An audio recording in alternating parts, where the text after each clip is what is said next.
Hi friends, പുതിയൊരു വീഡിയോയിലേക്ക് സ്വാഗതം. നമ്മൾക്ക് എല്ലാവർക്കും അറിയാം ഓഫ് ഗ്രിഡ് ഇൻവെർട്ടർ സിസ്റ്റത്തിനെ കുറിച്ച്.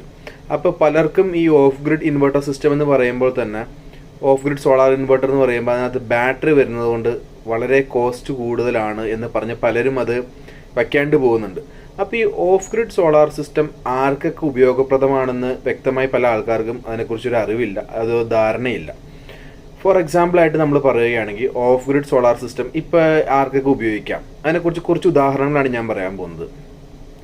ഒരു ചെറിയ ക്ലിനിക്ക് അഥവാ ഒരു ചെറിയ ഓഫീസ്, ഒരു കമ്പ്യൂട്ടർ IT ഫീൽഡുമായി ചെറിയൊരു ഓഫീസ്, അല്ലെങ്കിൽ ഒരു ചെറിയ റെസ്റ്റോറൻറ്റ്, അല്ലെങ്കിൽ ഒരു ചെറിയ കഫേ, അല്ലെങ്കിൽ ഒരു ചെറിയ കൂൾ ബാർ, അങ്ങനെ ചില സ്ഥലങ്ങളിൽ ഇവർക്ക് നമുക്കെന്ന് പറഞ്ഞാൽ ഒരു വർക്ക് ചെയ്യുന്ന സമയത്ത്, പകൽ സമയത്ത് എപ്പോഴും കറണ്ട് ആവശ്യമായിട്ടുള്ളൊരു കാര്യമാണ്. അപ്പോൾ ഒരു ഓഫീസിൻ്റെ കാര്യം അല്ലെങ്കിൽ ഒരു ക്ലിനിക്കിൻ്റെ കാര്യം എടുക്കുകയാണെങ്കിൽ, ഒരു ചെറിയ ബിസിനസ്സിൻ്റെ കാര്യം എടുക്കുകയാണെങ്കിൽ തന്നെ അവർ പല ആൾക്കാരും ഇൻവെർട്ടർ ആയിരിക്കും വയ്ക്കുന്നത്. ഒരു ജനറേറ്റർ വയ്ക്കുന്നതെന്ന് പറഞ്ഞാൽ ഒരു കുറച്ചും കൂടി, അതായത് കുറച്ച് ലോഡ് കൂടുതൽ ഓടിക്കേണ്ട ആൾക്കാർ മാത്രമായിരിക്കും ജനറേറ്റർ വയ്ക്കുകയുള്ളൂ. അല്ലാത്ത ആൾക്കാർ, അതായത് ചെറിയ കമ്പ്യൂട്ടർ സെൻറ്റർ, അല്ലെങ്കിൽ ഒരു ചെറിയ IT ഫീൽഡ്, അല്ലെങ്കിൽ ഒരു ചെറിയ ക്ലിനിക്ക്, ഇതൊക്കെയാണെങ്കിൽ ഇവർക്ക് എന്നൊക്കെ പറഞ്ഞാൽ ഒരു ചെറിയ UPS സിസ്റ്റം, അതിലൊരു ബാറ്ററി ബാക്കപ്പോട് കൂടി ഒരു UPS അല്ലെങ്കിൽ ഒരു ഇൻവെർട്ടർ സിസ്റ്റം ആയിരിക്കും അവർ വയ്ക്കുന്നത്. അങ്ങനെയുള്ള ആൾക്കാരെന്ന് പറയുമ്പോൾ എങ്ങനെ വന്നാലും അവർക്കൊരു ബാക്കപ്പ്, അതായത് ഒരു മണിക്കൂർ അല്ലെങ്കിൽ 2 മണിക്കൂർ കറണ്ട് പോകുമ്പോൾ അവരുടെ പ്രവർത്തനം ബാധിക്കാണ്ടിരിക്കാൻ വേണ്ടിയിട്ട് അവരെന്തായാലും ഒരു ബാക്കപ്പ്, ബാറ്ററി ബാക്കപ്പോട് കൂടി ഒരു ഇൻവെർട്ടർ സിസ്റ്റം അവർ വയ്ക്കും.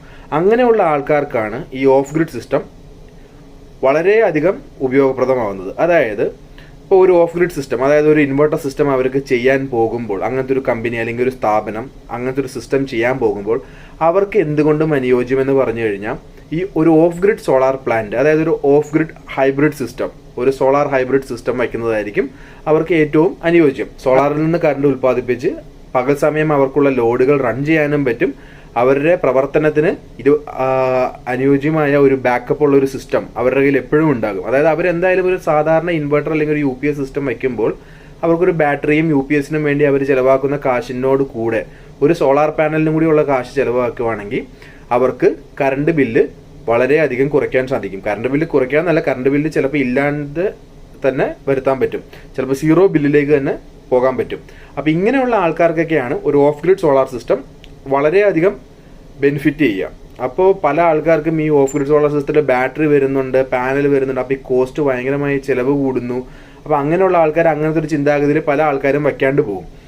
ഇപ്പം ഞാൻ പറഞ്ഞ പോലെ ഒരു ചെറിയൊരു ക്ലിനിക്ക്, അല്ലെങ്കിൽ ഒരു ചെറിയൊരു കമ്പ്യൂട്ടർ കഫേ, അല്ലെങ്കിൽ ഒരു ചെറിയ ഓഫീസ് സെറ്റപ്പുള്ള ആൾക്കാരൊക്കെ ആണെങ്കിൽ അവർക്കൊരു 3 കിലോവാട്ടൊക്കെ ആയിരിക്കും അവരുടെ പകൽ സമയത്ത് ലോഡ്. അപ്പോൾ അവരൊരു 5 kVയുടെ ഒരു ഇൻവെർട്ടർ സിസ്റ്റം, ഒരു ഹൈബ്രിഡ് സിസ്റ്റം വയ്ക്കുവാണെങ്കിൽ, ബാറ്ററിയോട് വയ്ക്കുവാണെങ്കിൽ അവർക്ക് പകൽ സമയത്തുള്ള 99% അല്ലെങ്കിൽ ഒരു 90% യൂസേജും സോളാറിലേക്ക് തന്നെ കൊടുക്കാൻ പറ്റും. ഇങ്ങനെ പകൽ സമയത്ത് വർക്ക് ചെയ്യുന്ന സ്ഥാപനങ്ങളൊക്കെ ആണെങ്കിൽ രാത്രി അവർക്ക് ഒരു 8 മണി അല്ലെങ്കിൽ ഒരു 7 മണി വരെയൊക്കെയാണ് അവർക്ക് ആവശ്യം വരുന്നുള്ളൂ ഇലക്ട്രിസിറ്റി. രാത്രി അവർക്ക് വലിയ ഇലക്ട്രിസിറ്റിയുടെ ആവശ്യം വരുന്നില്ല. അപ്പം ഇങ്ങനെയുള്ള സ്ഥാപനങ്ങൾക്കൊക്കെ ഒരു ഓഫ് ഗ്രിഡ് സോളാർ പ്ലാന്റ്, അതൊരു off grid hybrid inverter type ഒരു സോളാർ പ്ലാന്റ് വെക്കുകയാണെങ്കിൽ അവർക്ക് വളരെ യൂസ്ഫുൾ ആയിരിക്കും. കാരണം അവരെന്തായാലും ഓൾറെഡി അവർ ഇൻവെസ്റ്റ് ചെയ്യണം ഒരു ഇൻവെർട്ടർ സിസ്റ്റത്തിന്.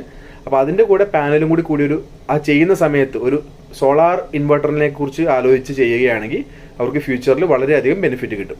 അപ്പോൾ ഇങ്ങനെയുള്ള ആൾക്കാർക്കായിരിക്കും ബെനിഫിറ്റ് കൂടുതൽ കിട്ടും. അപ്പോൾ ഞാൻ ഇന്ന് പരിചയപ്പെടുത്താൻ പോകുന്നത് UTLയുടെ ഒരു പുതിയ പ്രൊഡക്റ്റാണ്. അപ്പോൾ നമുക്ക് ഡീറ്റെയിൽസിലേക്ക് പോകാം. അപ്പോൾ നമുക്ക് വീഡിയോയിൽ ഞാൻ ഡീറ്റെയിൽസ് ഷെയർ ചെയ്ത് അതിനെക്കുറിച്ച് എക്സ്പ്ലെയിൻ ചെയ്യാവുന്നതാണ്. അപ്പോൾ നമുക്ക് ഡീറ്റെയിൽസ് നോക്കാം. UTL ALFA സോളാർ PCUവിൻ്റെ ഡീറ്റെയിലാണ് ഇന്ന് നോക്കാൻ പോകുന്നത്. ഇതൊരു RMPPT ചാർജ് കൺട്രോളർ ഉപയോഗിച്ച് വർക്ക് ചെയ്യുന്ന ഒരു സോളാർ PCU ആണ്. ഒരു MPPT ആയതുകൊണ്ട്, MPPT ടൈപ്പ് ആയതുകൊണ്ട് നമുക്ക് 30% എഫിഷ്യൻസി കിട്ടും. മുൻപുള്ള വീഡിയോയിലൊക്കെ ഞാൻ പറഞ്ഞു തന്നിട്ടുള്ളതാണ്. ഇതൊരു 5 kVയുടെ ഇൻവെർട്ടറാണ്. 48 വോൾട്ടിൻ്റെ ബാറ്ററി ബാങ്ക് ആണ് ഇതിന് വേണ്ടത്. അതായത് 12 വോൾട്ടിൻ്റെ ബാറ്ററി ആവശ്യമായി വരും. 5 kVA സിസ്റ്റത്തിന് 4 ബാറ്ററി വരുന്ന ഒരു നല്ലൊരു സിസ്റ്റമാണിത്. പിന്നെ ഇതിൻ്റെ ഒരു പ്രത്യേകത എന്ന് പറഞ്ഞാൽ ഇതിനകത്ത് VOC, അതായത് നമുക്ക് കണക്ട് ചെയ്യാൻ പറ്റുന്ന പാനലിൻ്റെ VOC 80-നും 230-നും ഇടയ്ക്കാണ്. അതായത് നമുക്ക് വലിയ പാനൽസ് എല്ലാം കണക്ട് ചെയ്യാൻ പറ്റും. വലിയ വോൾട്ടേജ് കൂടിയ പാനൽസ് എല്ലാം നമുക്ക് ഇതിനകത്ത് കണക്ട് ചെയ്യാൻ പറ്റുന്നതാണ്. UTLൻ്റെ ALFA PCU 5 കിലോവാട്ട് വരെ സോളാർ പാനൽ കണക്ട് ചെയ്യാൻ പറ്റുന്ന ഒരു സോളാർ PCU ആണ്. മറ്റെല്ലാ UTLൻ്റെ ഇൻവെർട്ടറിലുള്ളതുപോലെ തന്നെ ഇതിനും LCD ഡിസ്പ്ലേ കൊടുക്കുന്നുണ്ട്. പിന്നെ ഇതിൻ്റെ സെറ്റിങ്സിൽ വരുന്നതെന്ന് പറഞ്ഞാൽ ഒരു ഫാക്ടറി റീസെറ്റ് സെറ്റിംഗ് ഉണ്ട്. ഫാക്ടറി റീസെറ്റ് സെറ്റിംഗ് ചെയ്യുകയാണെങ്കിൽ ഇതിനകത്ത് സ്റ്റോർ ചെയ്തിട്ടുള്ള ഡാറ്റാസ് എല്ലാം നമുക്ക് റീസെറ്റ് ചെയ്യാൻ പറ്റുന്നതായിരിക്കും.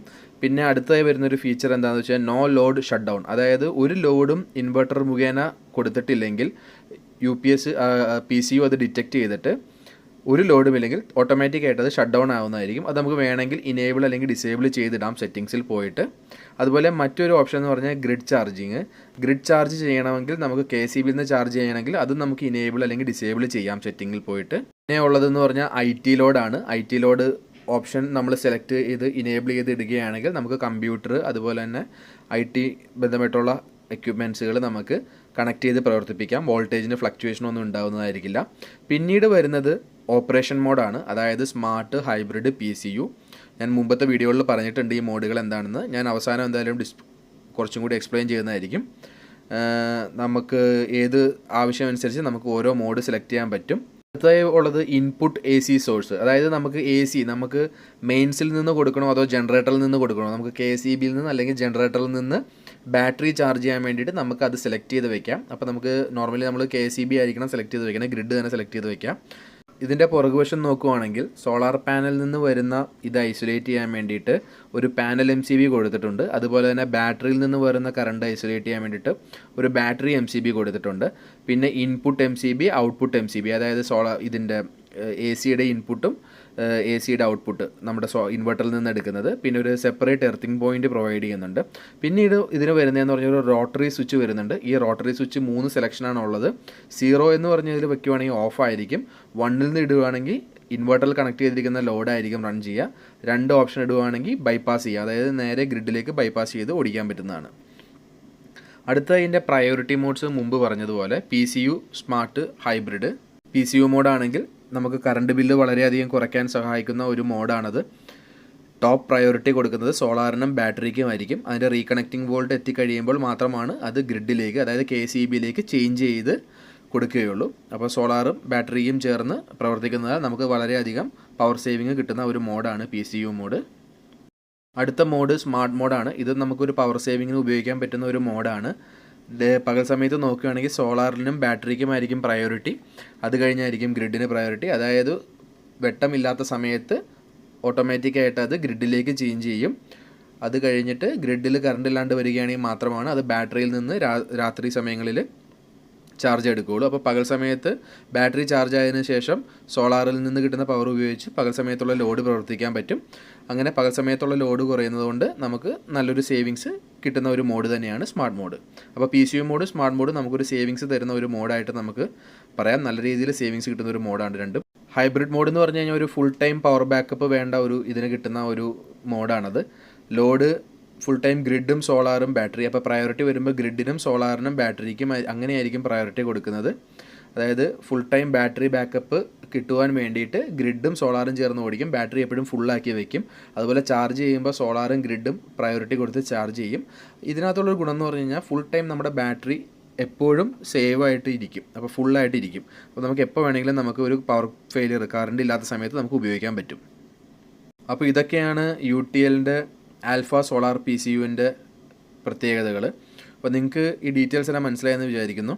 അപ്പോൾ ഈ വീഡിയോ ഇഷ്ടമായെങ്കിൽ എൻ്റെ വീഡിയോ ലൈക്ക് ചെയ്യുക, അതുപോലെ എൻ്റെ ചാനൽ സബ്സ്ക്രൈബ് ചെയ്യുക. അപ്പോൾ മറ്റൊരു വീഡിയോയിലൂടെ കണ്ടുമുട്ടാം. Bye friends.